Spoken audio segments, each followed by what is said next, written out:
വാഴ 2. വാഴ വീണ്ടും കുലക്കേണ്ടിയിരിക്കുന്നു. വാഴ വളർന്നുകൊണ്ടേയിരിക്കുന്നു.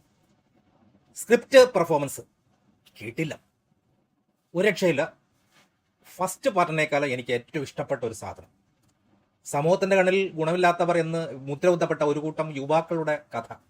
അവരുടെ കുട്ടിക്കാലം മുതൽ +2 വരെയുള്ള കാലഘട്ടം, അതിനുശേഷം ജീവിത മാർഗം തേടി അലയുന്നതാണ് സിനിമയുടെ ആ ഒരു മെയിൻ പ്ലോട്ട് എന്ന് പറയുന്നത്.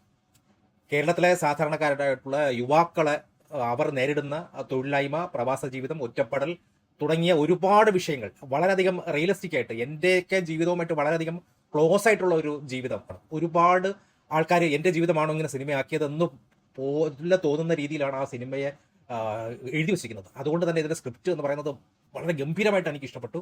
പിന്നെ ആ സ്ക്രിപ്റ്റിനനുസരിച്ചുള്ള പെർഫോമൻസ്, ഒരുപാട് കഠിനാധ്വാനം ചെയ്തിട്ടുള്ള ഒരു സാധനം. ഈ ദുബായ് പോലുള്ള രാജ്യങ്ങളിൽ പോയി കഷ്ടപ്പെടുന്ന യുവാക്കൾ, അതോടൊപ്പം തന്നെ UK, US, പിന്നെ കാനഡ, ഓസ്ട്രേലിയ അങ്ങനെയുള്ള രാജ്യങ്ങളിലൊക്കെ സ്റ്റുഡന്റ് വിസയിൽ എത്തിപ്പെടുന്നവരുടെ അവരുടെയൊക്കെ ഒരു സ്ട്രഗിള്, അതൊക്കെ വളരെയധികം ഗംഭീരമായിട്ട് കാണിച്ചിട്ടുണ്ട്. കോമഡി ഉണ്ട്, എൻ്റെ അമ്മയെ ചിരിച്ചും മരിച്ചു വയറ് വേദനിച്ചിട്ടുണ്ടല്ലോ സത്യം.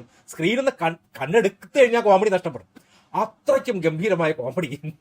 അതോടൊപ്പം തന്നെ ആക്ഷൻ സീക്വൻസ്, ആ കോളേജ് പിന്നെ സ്കൂളിനകത്തുള്ള അടി എന്ന് പറയുന്നത് RR സിനിമയിൽ പിന്നെ ഒരു പോലീസിന്റെ ആ ഒരു ആക്ഷൻ സീക്വൻസ്, തുടക്കത്തിൽ ആക്ഷൻ സീക്വൻസിന്റെ അതേ സെയിം സാധനം. എന്ത് കിടിലം സാധനം എന്നറിയാമോ?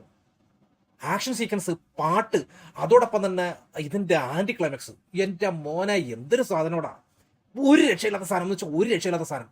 ആ അവസാനത്തെ ആ ഒരു പാട്ട് വിട്ടിട്ട് സിനിമ തീർന്നെന്ന് വിചാരിക്കുന്ന അടുത്തുനിന്ന് സിനിമ വീണ്ടും പെട്ടെന്ന് കയറി പൊങ്ങുവാണ്. അത് ഭയങ്കര ഹൈ മൂവ്മെന്റ് ആയിട്ട്, ഹൈ സാധനം, രോമൊക്കെ എഴുന്നേറ്റ് സാധനം, കീടുള്ള സാധനം, അവസാനത്തെ സാധനം.